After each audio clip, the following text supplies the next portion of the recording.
Tapi kalau nanti berubah, berarti ada perubahan untuk jam tatap muka di kelanjutannya. Itu masih proses panjang. Ya, itu seperti itu. Ini pertimbangan. Yang pertimbangan kasare ya, sarana lare ya. Di daerah desa, setiap harinya anak itu ngarit. Ngarit tadi betul. Rumput.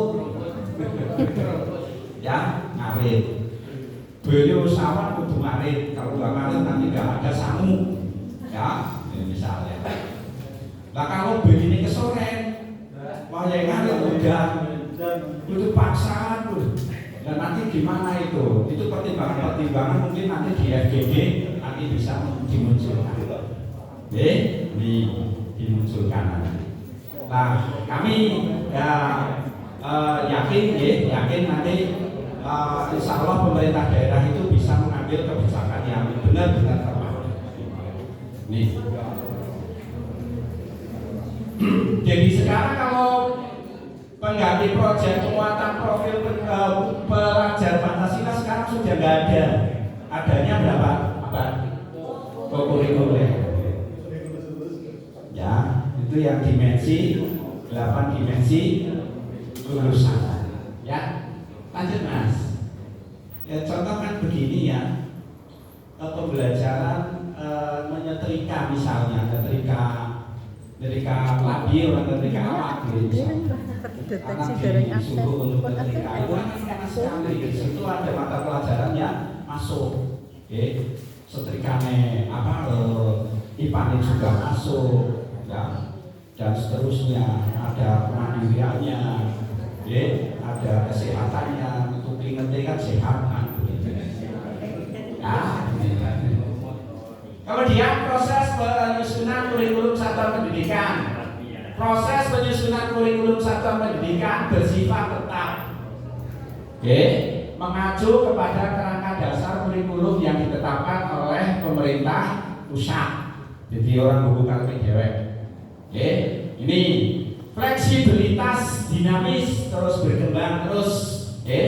Mengembangkan kurikulum satuan pendidikan berdasar kerangka dan standar kurikulum sesuai dengan karakteristik dan kebutuhan satuan pendidikan, disesuaikan dengan sekolahnya.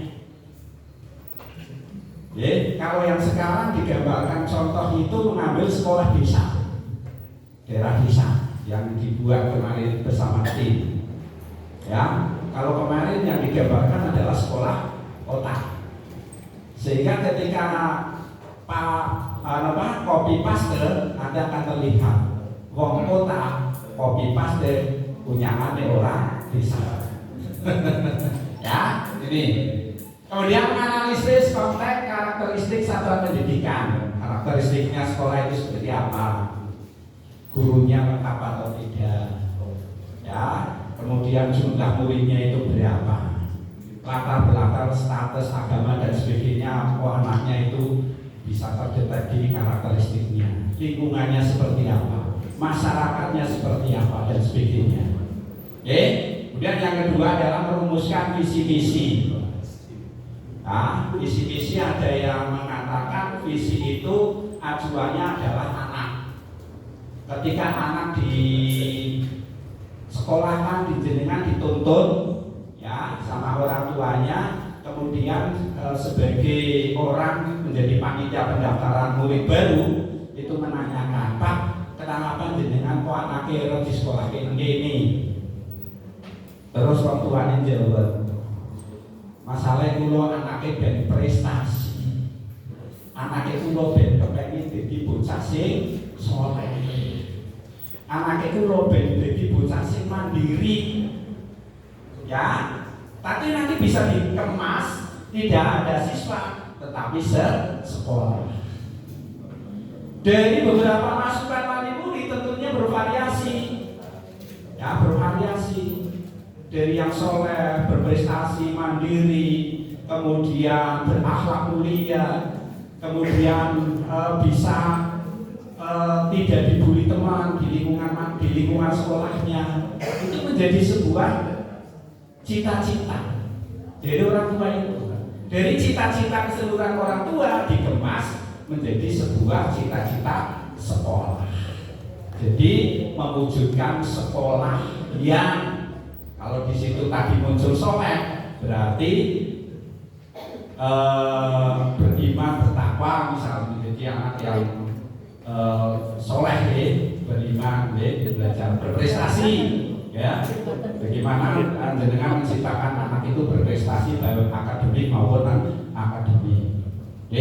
Nah, nanti jembatannya di misi. Kepriwe carane anak jadi bocah sing pinter. Nah, jembatannya. Kepriwe carane dan seterusnya. Kemudian jadi nanti tujuannya yang jelas harus nyambung antara visi dengan visi misi, harus sesuai. Nah, kemudian membentuk penentukan pengorganisasian pembelajaran. Di sini di pengorganisasian pembelajaran ada kokurikuler, ada intrakurikuler, kokurikuler, ekstrakurikuler. Kalau I berarti kegiatan pembelajaran yang sesuai dengan materi ajar. Kalau ko, ya penguat dari intrakurikuler dikuatkan dari O. Kalau kemarin saya sih berpikiran materinya misalnya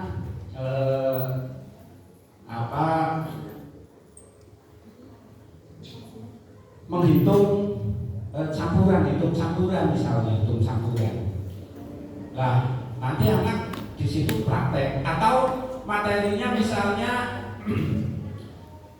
akidah atau Al-Quran atau apa. Di situ menyinggung masalah materinya itu sholat dan sebagainya. Nanti di kokurikuler ditekankan untuk bisa anak melaksanakan ibadah sholat pembiasaan, melaksanakan sholat duha dan sebagainya. Itu seperti itu kira-kira. Nah, kalau masing-masing materi itu mempunyai penguatan di kokurikuler, maka nanti penekanan pada anak itu maksimal. Tidak hanya teori, tetapi anak bisa lakoni. Ya, bisa lakoni ya. Laksanakan. Jarkoni yang terngajar orang pintar lakoni. Anak sih boleh marah. Barkoni. Ya.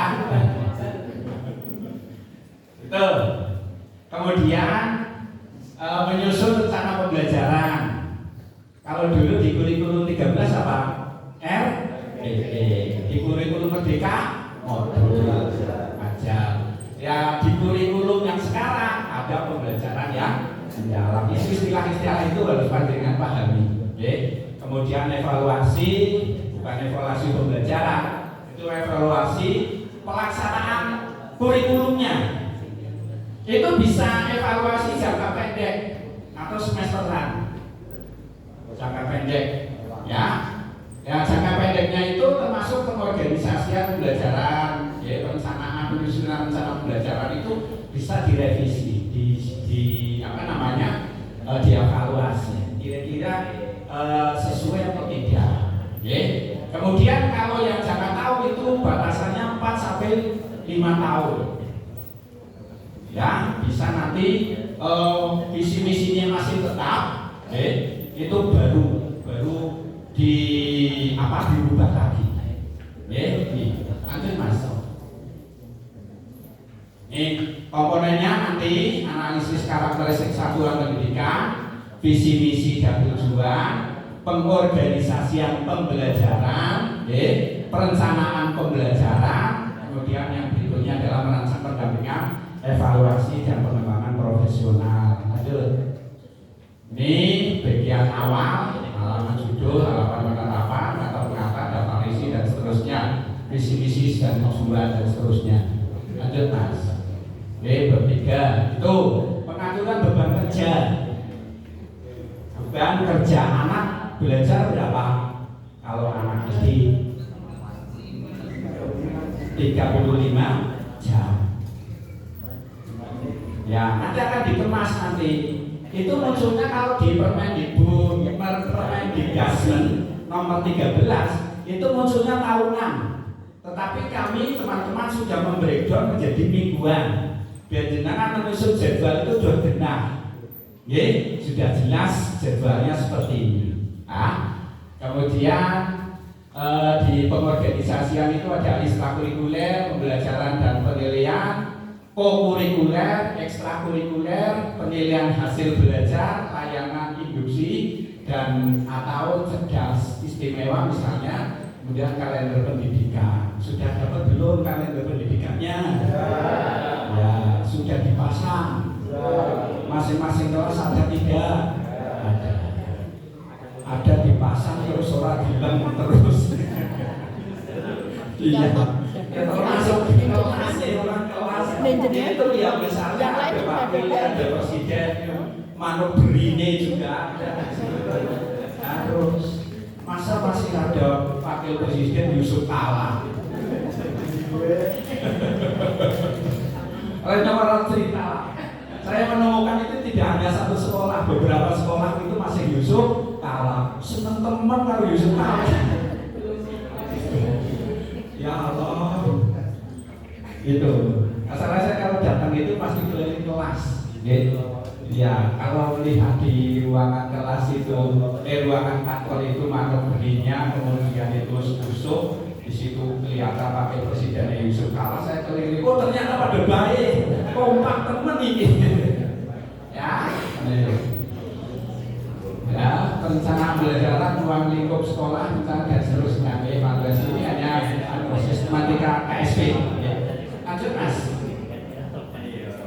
Ya, bagian akhir itu ada lampiran, ya, dan seterusnya. Lanjut.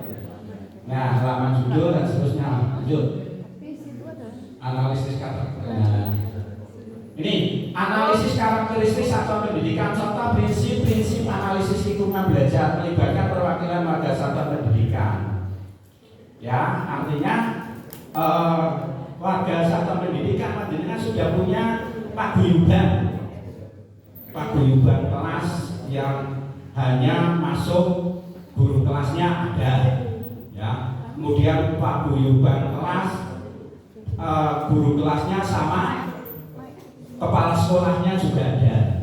Ada paguyuban kelas, ada guru agamanya, guru olahraganya, ada kepala sekolahnya, dan ada guru kelasnya dan seterusnya. Monggo dimanfaatkan ini menggunakan data yang diperoleh dari situasi nyata.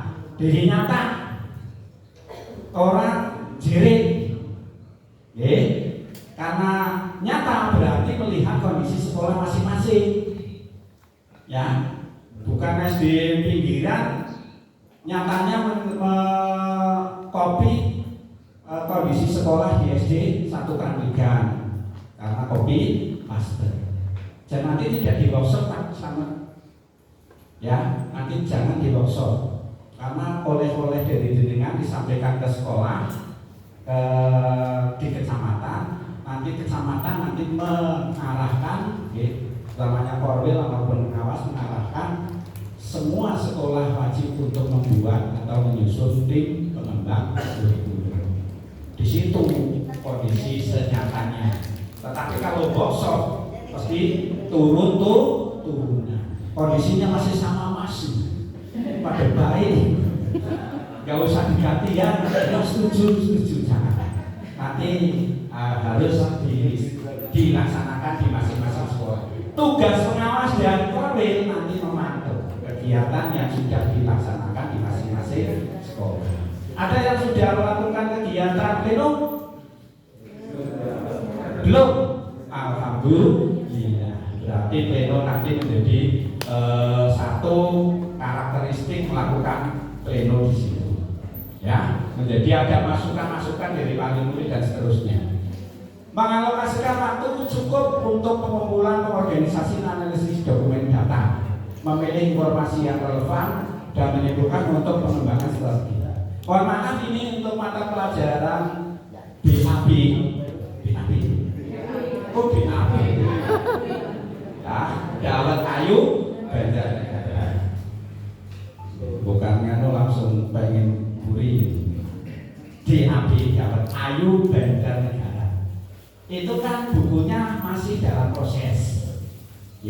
Kami masih ada pertemuan 1 kali lagi finalisasi. Itu pun nanti akan diuji cobakan dari hasil finalisasi. Jadi nanti untuk pembelajaran Dawet Ayu nanti tetap dilaksanakan, tetap dilaksanakan. Panjenengan referensinya menggunakan LKPD. Itu insya Allah sudah mewakili keseluruhan di situ. Ya, LKPD ya di info di Sinudi. Karena kami masih dalam proses, nanti ada uji coba beberapa sekolah, kemudian nanti akan kami cetak menjadi buku. Ya, itu. Jadi untuk sementara ya anggaran untuk pembelian buku itu belum dulu di Dawet Ayu masih tetap menggunakan LKPD karena belum itu. Tetapi insya Allah dari LKPD yang kami susun itu sudah sesuai dengan kondisi nyata di tahun sekarang. Ya, lanjut Mas. Ini hanya contoh-contoh, pilihan cara untuk mengumpulkan informasi bisa kuesioner, bisa wawancara, diskusi tertumpul atau observasi, kemudian analisis rapor pendidikan. Ya, analisis rapor pendidikan. Numerasinya itu kategorinya baik atau tidak. Ya. Kemudian literasinya itu baik atau tidak dan seterusnya. Bagaimana peran satuan pendidikan dalam menyiapkan setelah didik mencapai profil pelajar Pancasila ini yang dulu? Nggak usah. Lanjut Mas. Nah ini indikator kemampuan literasi kurang. Maka kalau yang kurang nanti ditekankan untuk bisa lebih dari hasil rapor pendidikan tahun sebelumnya. Tahun sebelumnya. Maka di situ ada delta. Ya, deltanya itu berapa? Delta itu hasil rapor sekarang dikurangi hasil rapor kemarin, tahun kemarin. Ketemunya selisih. Itulah yang namanya delta. Maka kan jenengan bisa meningkatkan itu berapa persen untuk bisa minimal sama atau lebih.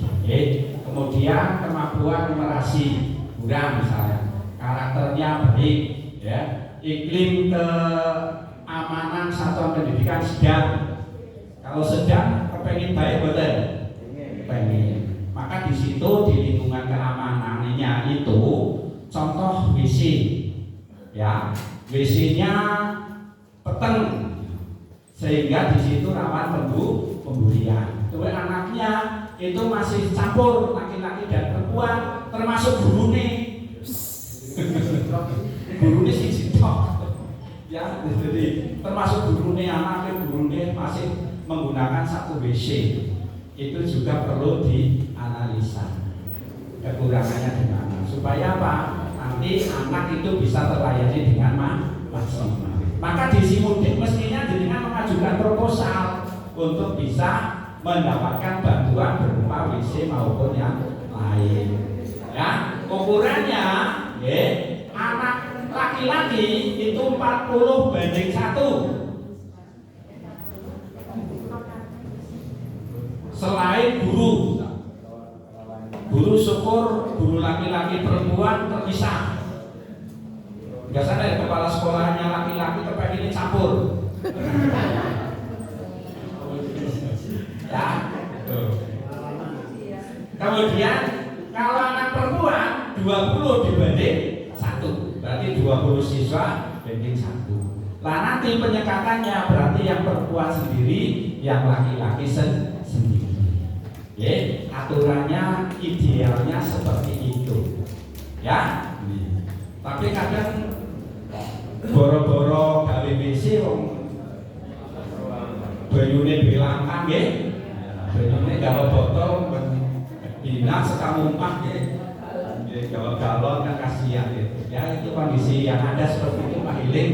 Untuk bisa dipikirkan teman-teman. Ya dipikirkan benar saya. Kalau memang kepengen sekolah ideal, ya idealnya jumlah siswa itu 28 idealnya. Ya, kemudian idealnya lagi WC itu sesuai dengan aturan. Maka kalau ini menjadi prioritas sebetulnya, prioritas untuk bisa memenuhi hal yang ideal. Ya, kualitas pembelajarannya, nah ini sedang. Maka kepengen yang baik, ini sangat kelihatan sekali kalau kualitas pembelajarannya. Gurunya pulang ke primer, gurunya ketika pulang membuat perencanaan atau tidak. Gurunya ketika pulang pernah ditingguni kalau kepala sekolah atau tidak. Ya, nah ini menjadi PR berat ketika dengan itu adanya sedang. Maka bagaimana untuk bisa meningkatkan sedang ke menjadi yang baik? Itu. Ya, lanjut Mas. Bapak sih yang kesimpulan. Ini kan hasil administrator pendidikan yang kemarin sih ya. Kesimpulan kan masih memiliki kebinekaan dikatakan oleh proses Pancasila itu kan masih profil Pancasila, berarti nanti untuk yang rakor sekarang bukan jumlah atau siswa dalam. Iya, betul. Itu yang ini sebagai contoh. Iya, ini menjadi contoh. Kalau dulu kita masih mengacu pada profil pelajar Pancasila. Tahun depan berarti sudah dimensi 8 dimensi lulus. Nah, itu ya, Pak Tenun, lanjut Mas. Iya, visi tujuan satuan pendidikan. Lanjut Mas. Visi coba mulai dari visi. Nah, yang visi tadi. Terus belum. Sing metu godhongi. Nah, mulai dari biji, kemudian ada itu kalau yang seperti itu jenisnya apa? Kecambah terus nanti ada buahnya itu. Jadi berarti cita-cita dari biji sampai pada buah. Ya, cita-cita dari visi kita itu mulai dari angan-angan sampai dengan kenyataan. Ya, di 6 tahun mestinya. 6 tahun anaknya mesti apa?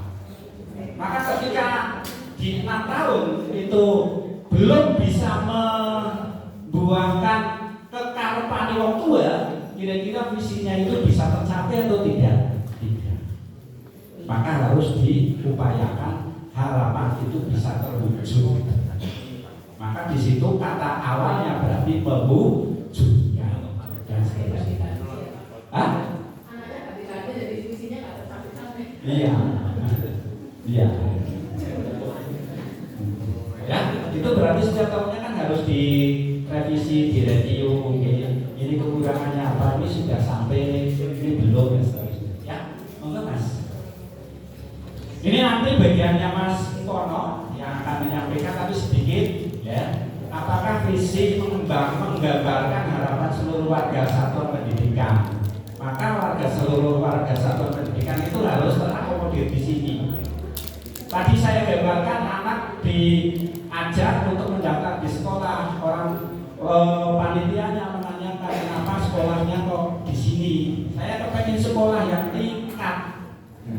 Berarti kepengen sekolah yang tingkat. Keinginannya bocah kepengen. Orang tua gitu. Nah dari keinginan orang tua itu maka diwujudkan membuat sebuah harapan. Ya. Kemudian visi, ya menyatakan hal-hal yang perlu dilakukan untuk mencapai visi. Jadi itu jembatan untuk menuju sebuah visi. Itu di visinya. Nanti ada indikatornya. Dia apakah tujuan sudah secara jelas menyatakan hasil aksi yang perlu dilakukan untuk mencapai visi. Tujuannya itu berarti harus nyambung dengan visi. Ya, lanjut Mas. Ya, nanti bisa dipelajari sendiri, nanti bagiannya Mas Mukono sama Pak Budi nanti ya. Terus ya, pengorganisasian pembelajaran tadi sudah. Lanjut. Ya, lanjut. Ya, saya rasa nanti didesain, disampaikan secara detail sama Pak Budi dan Pak Mukono, okay? Dan monggo untuk kegiatan ini monggo nanti untuk bisa dicermati benar. Dan ketika ada sesuatu yang tidak pas, ya, ada sesuatu yang tidak pas kaitannya dengan kami dalam menyusun dokumen kurikulum, utamanya tim, nanti bisa disoroti, bisa ditanyakan, ya. Kalau nggak pas, pasnya seperti apa? Sehingga nanti pulang, nanti jelas-jelas hasil dari ini tidak hanya semata-mata satu arah dari narasumber ke jenengan, tetapi jenengan bisa memasukkan masukan yang kira-kira sesuai dengan kondisi yang sebenarnya. Ya, lanjut Mas. Ya, perencanaan pembelajaran sudah. Lanjut. Itu ada prota, ada promes. Ya. Gurunya sering buat promes prota masih.